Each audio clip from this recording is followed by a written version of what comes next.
Due to the sudden death of their player, the German team decided to withdraw from the tournament. A team from China has joined the competition as a replacement, a team against which Fnatic have never played before. I don't know so much about them, so I cannot really say anything, but they're probably good, so that's the only thing I can say. In the past we have had a lot of problems playing Chinese team in China. The domestic teams seem to just overperform here for some reason. If we only play smart, play relaxed and don't get nervous, I think we should seal the deal and proceed to playoff. But I better wait to say anything before it started, because I know our Chinese team, how good they can be in their home soil. Just like in traditional sport, each match begins with a dramatic coin flip. Well, in Counter-Strike there are 5 maps, and since this group stage you only play best of 1 map, so it's an elimination system. You can remove 2 maps each and you play the ones that is left. And also we're going to decide the sides here later, who starts as the counter-terrorist, defending or attacking terrorists. This is it. Before the game, Patrick motivates his team once more.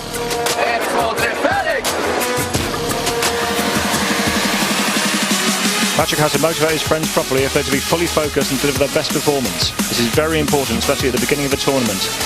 After a few minutes, it becomes clear that Fnatic are at their best. It was 16-2 to us, so it was a pretty easy game overall, but they shot it well, so we were anyway a little bit scared how they were playing and everything, because we're not used to playing against a team that's just doing random things all the time. But we managed to get a really good score against them, so we're happy that we won the match.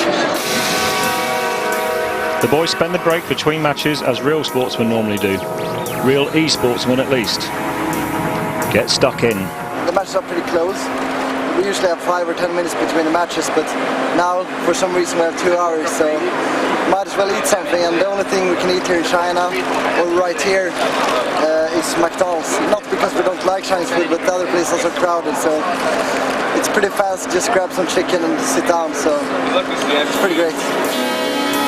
Other fast food restaurants are available. The lunch break gives the team a chance to discuss tactics for the upcoming match. Patrick seems particularly confident. The next team in the group is WNV, which has been pretty much the best team in China since 2006. But I think they lacked a bit of performance lately. They lost their first game 4-16.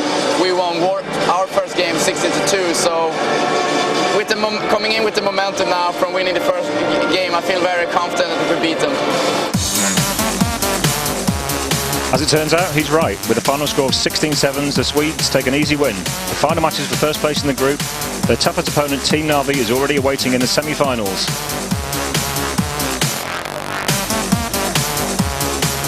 So our next game is going to be in 10 minutes. Tyler, right? Tyler. And if we win that, we're going to face Na'Vi. The last time we met them in the early playoff, they pretty much destroyed us. Well, you know what? I think we're playing so many tournaments, so it's just like a machinery that's going constantly for us. We don't really think that much about tomorrow. Today we're having group stage here. We cannot really think about Na'Vi, which we might face, that we actually will face if we win the group. The prediction comes true. In the last match of the group stage, Fnatic's fate is decided. Now they know for sure, in the semi-final of the Intel Extreme Masters Global Challenge Shanghai, they will face their biggest rival, Na'Vi from the Ukraine. Now we're going to play them rather early in the first group, playoff round, but still, if you want to win the title here, you need to win against them. It doesn't really matter if it's the semi-final or the final itself. After 3 tough matches, all the boys are exhausted. Still, before they go to the hotel, they decide to mingle with the crowd. In the Asian gaming scene, the enthusiasm for their stars is exceptional. Naturally, the athletes enjoy this attention. Of course I do. To get some attention from actually all the hours I put into it. And if people like the game and they like the way we play, I'm just satisfied to be a part of it, of course. All professional gamers experience such admiration. The absolute favourite of the Chinese audience is the Dutch Warcraft 3 legend, who goes by the name of Grubby.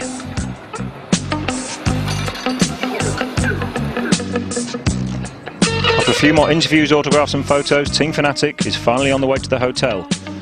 Naturally, by the most common means of transport in China, a taxi. However, there's no time to rest as there's a lot of match analysis to be done. After all, their worst enemy, who took all the major titles from them in 2010, awaits, the dreaded Na'Vi. That's why we lost. And he's dead. Well, now we are watching Navi, our tomorrow's opponent, in the semi-final. And we pretty much just looked their standard positionings. The fact that if we are able to watch our opponent now and all the players in the opponent team, we can like think a bit how we should approach their style, so to speak. With such intense preparation, nothing can go wrong, or can it? Dinner provides some necessary distraction. Still, tomorrow's match is in every player's mind.